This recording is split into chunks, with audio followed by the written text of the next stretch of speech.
L'accroissement des recettes publiques tant vanté par le gouvernement peine pourtant à se répercuter, c'est tantôt dans le quotidien social de la population congolaise. Pour s'en convaincre, il suffit par exemple d'observer l'augmentation des prix des produits de première nécessité ou encore faire le tour de quelques communes de la capitale où l'eau potable et l'électricité, il faudrait le dire, sont de luxe pour se rendre compte de la précarité dans laquelle vit certaines franges de la population. Pourtant, depuis un certain temps, les régies financières du pays ont réussi, il faudra le dire, à mobiliser des recettes records jamais réalisées. Troisième dossier. Forte inflation en RDC. La surchauffe est encore et toujours au rendez-vous de l'économie congolaise. Le boom qu'a connu l'économie vers les années 60-70 n'est plus qu'un simple trait d'histoire. Vraisemblablement, le pays demeure dans une phase où sa croissance s'est ralentie. Nous avons vécu 60 ans dans une perturbation sociale extrêmement grave. Je ne peux pas comprendre qu'en une année, on passe d'un budget de 4 milliards à un budget de 11-12 milliards de dollars. Où partaient les 8 milliards de dollars ?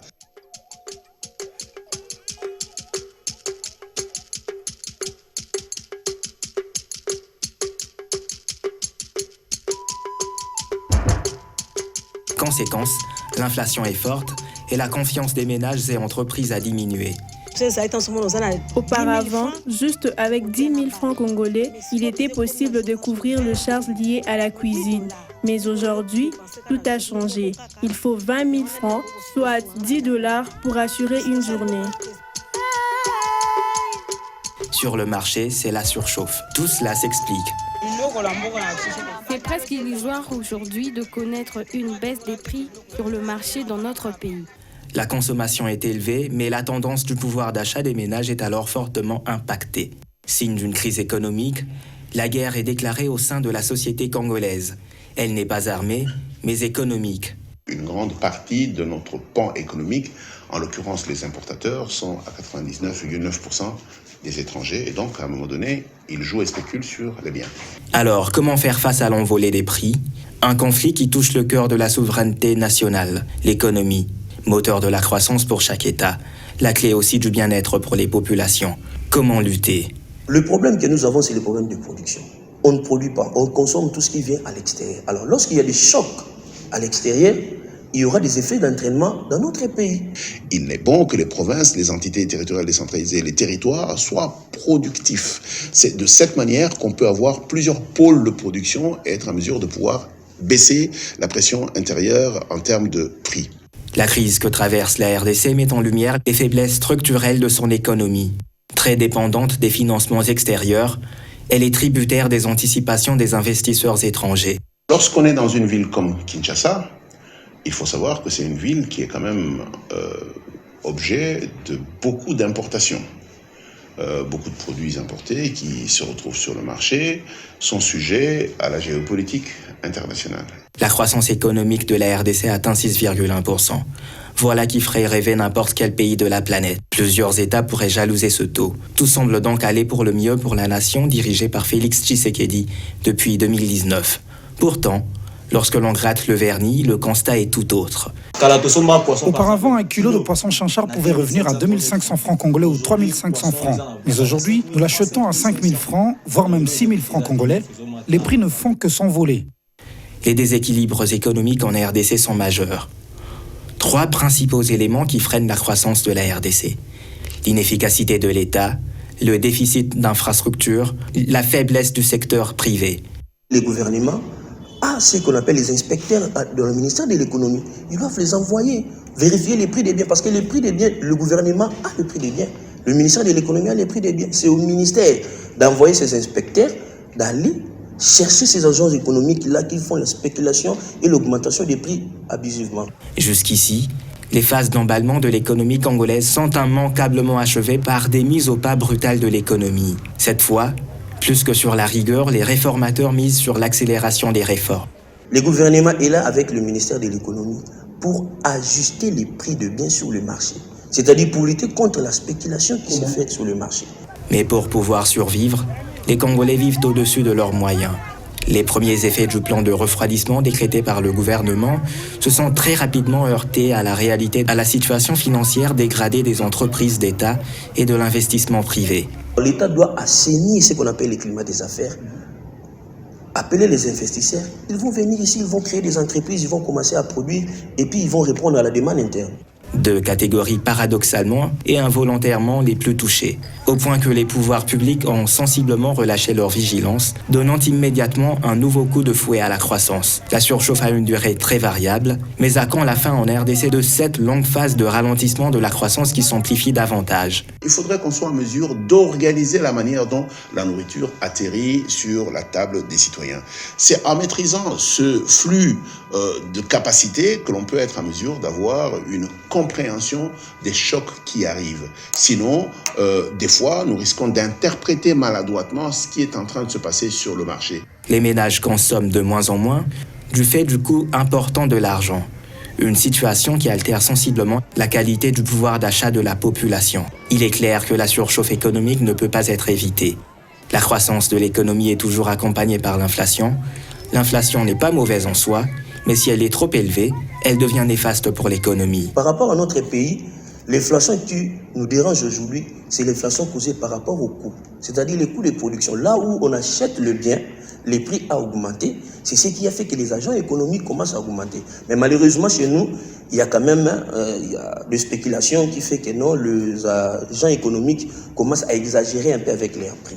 Des efforts continus destinés à améliorer la gouvernance et le climat des affaires permettraient de soutenir le développement du secteur privé et la diversification de l'économie. Le gouvernement doit commencer par modifier d'abord la politique industrielle, alléger quand même quelques tâches aux investisseurs, des exonérations, des taxes qu'on doit enlever, des impôts qu'on doit enlever, ou soit réduire pour stimuler à ces gens-là de venir investir dans notre pays. Avec des cadres d'action adéquats et une meilleure gouvernance, elles peuvent accélérer la croissance et améliorer le niveau de vie de la population. Cependant, après des décennies de guerre, de mauvaise gouvernance et de sous-investissement, le pays est confronté à des taux de pauvreté élevés, à un accès très limité aux services essentiels et à l'un des plus grands déficits d'infrastructures du monde. Il convient de procéder à des réformes pour diversifier et améliorer la résilience de l'économie et pour promouvoir une croissance plus soutenue et plus inclusive. Henri Mutombo, comment expliquer cette contradiction, ce que vous disiez tout à l'heure justement au sujet des efforts fournis par le gouvernement et ce taux d'inflation pour lequel les Congolais n'arrivent plus à se retrouver au quotidien? Bon, vous savez, j'ai suivi des collègues économistes faire des très bons commentaires sur ce qui est source de cette inflation, notamment c'est la spéculation. Vous savez, notre économie est entièrement entre les mains des étrangers. Mais aussi, il faut savoir une chose, monsieur Steve Mbouyi, c'est que le Congo, depuis son accession à l'indépendance, jusqu'à ce jour, n'a jamais reçu des capitaux, proportionnels à sa vocation. J'ai toujours dit que la RDC avait la vocation du leader africain. Et aussi au niveau de la sous-région. Alors, les capitaux importants qui doivent permettre que la RDC soit mise en lumière, jusque-là, nous ne les avons jamais reçus. Et il faut que nous puissions regarder du côté du climat des affaires. Nous avons parlé de la justice et ce sont ces éléments, sociaux qui permettront bien entendu que notre pays soit viable quant aux investissements. Vous savez, cette inflation, la Banque centrale, moi je peux faire une proposition, la Banque centrale a deux leviers, notamment le taux directeur et aussi la quantité des monnaies qu'elle émet. D'accord, pour pouvoir réguler l'inflation. Mais il y a aussi ce qu'on appelle le financement monétaire. Dans français facile, ce qu'on appelle la planche à billets. C'est pas bon parce que ça renforce l'inflation, mais il y a un avantage à faire la planche à billets, par exemple, pour investir dans quelque chose qui peut créer de la richesse, notamment l'agriculture. Aujourd'hui, la Banque centrale, ça c'est ma proposition, je ne suis pas membre du gouvernement, mais c'est ma proposition en tant que technicien. Aujourd'hui, la Banque centrale peut recourir au financement monétaire, la planche à billets, pour avoir une masse monétaire et investir dans l'agriculture, dans l'agro-pastoral. De telle sorte qu'en investissant dedans, on va voir après la création de richesse, on va voir la création des emplois et sur la chaîne, il y aura bien entendu des impacts visibles, il y aura des effets d'entraînement qui vont permettre que nous puissions sortir de ce marasme économique dont nous décrions. Et donc, aujourd'hui, il faut que, bien entendu, qu'il y ait des investisseurs congolais. Il faut que le gouvernement, en attendant qu'on y arrive, que le gouvernement organise, qu'il y ait en permanence un dialogue socio-économique. Vous pensez qu'il en manque des investisseurs congolais? Pourtant, il y en a plein qui décrit justement ce manque de soutien du gouvernement.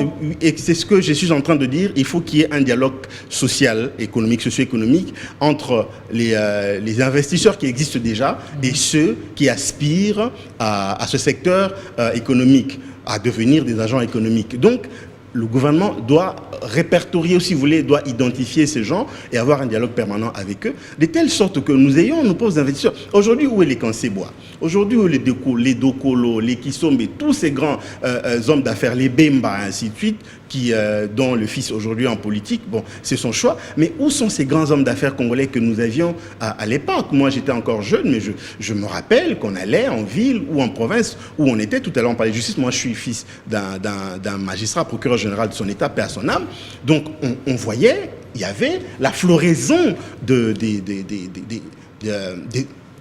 business des Congolais, des Aïrois, si vous voulez bien. Mais aujourd'hui, les Congolais n'en ont plus. On a laissé le secteur économique entre les mains des étrangers et ils font la spéculation et ils vous font chanter. Vous comprenez? On a vu l'affaire d'Empio d'ici. Bon, même si on ne savait pas trop, est-ce que c'était par atavisme, qu'est-ce qui avait justifié, bien entendu, cette mesure? Mais c'était quand même une idée qu'on pouvait saluer, qu'on pouvait bien accompagner. Donc, nous avons la solution entre nos mains. Notre solution, c'est nous-mêmes. Ça veut dire investir et investir. Alors, Henri Mutombo, pour terminer, l'état de droit, c'est l'appareil judiciaire qui est bien conçu, bien géré, pour sortir justement le pays de la pauvreté, pour sortir la République démocratique du Congo de ce rang classé par la Banque mondiale. En amont, qu'est-ce que vous suggérez au chef de l'État pour sortir justement le pays de cette pauvreté? Pour sortir de la pauvreté, il faut que nous investissions dans l'homme. Il faut créer des routes de dessert agricoles. Il faut qu'il y ait l'interconnectivité entre les provinces. Il faut que les provinces puissent avoir des entrepreneurs, des entreprises locales pour pouvoir créer de la richesse. Il faut que nos matières premières soient transformées. Qu'on fasse ce qu'on dit la valeur ajoutée, plutôt que de sortir nos matières premières à l'état brut. Il faut que ça soit transformé en interne. Il faut de l'énergie. Vous savez, l'énergie, c'est la source même du développement. Il faut que la paix revienne. Le chef de l'État qui se bat pour amener la paix à l'est de la République, et aussi au niveau de Djubandundu, où les envahisseurs, si vous voulez, les ennemis de la République, sont à la porte de Kinshasa. Il faut combattre cette insécurité pour que, évidemment, nous fassions confiance aux investisseurs pour pouvoir venir en RDC. Mais pour finir, je vais dire, vous m'aviez présenté au début ici comme étant conseiller en politique, conseiller en communication politique et stratégie du ministre Guy Luando.